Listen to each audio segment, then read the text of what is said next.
Hurricane Harvey and Irma's destructive paths along the coastlines of Texas and Florida are estimated to have caused between $150 to $200 billion in damages to the communities. While the costs associated with these cruel events from Mother Nature are historic, advanced warning and disaster preparedness processes prevented losses from being much worse. These tropical storms also highlight the importance for companies to develop a disaster recovery plan for their critical operations, including their IT. Research shows that 93% of businesses that experience failure due to a disaster go out of business in 5 years. In today's digital, fully connected community, businesses and organizations can't risk not having an alternate solution to bring their company back online in the event of an outage.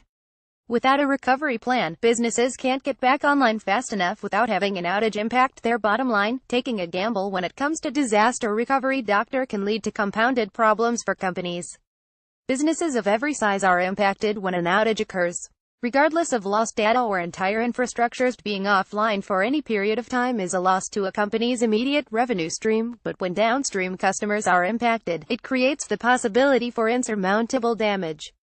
Customer behavior drives recovery time objectives. Today there are multiple variations of business continuity and disaster recovery. Traditional disaster recovery approaches stem from the loss of a primary site and a secondary site that must come back online within the established recovery time object (RTO).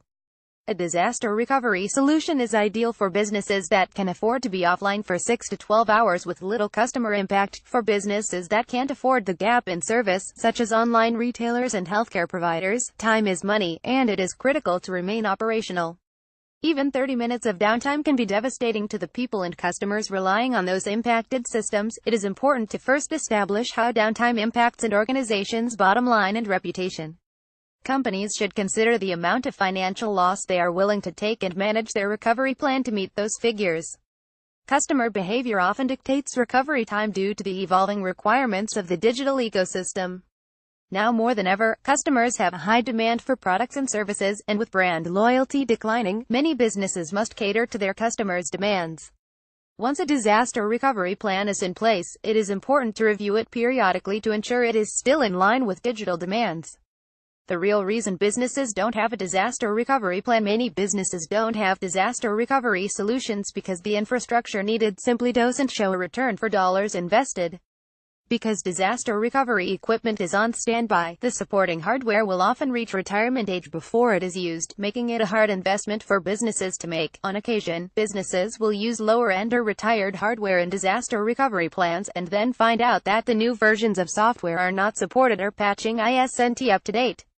There also could be issues with backups not working or not being actively monitored to be fully functional when needed to serve as a failover point. Cost-effective disaster recovery solution: high availability is growing in popularity because it still allows for failover functionality while serving as a production environment.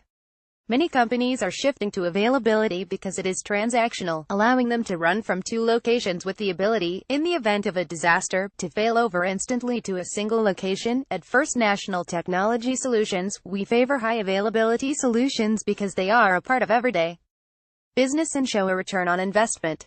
They allow businesses to remain operational even if one location goes down.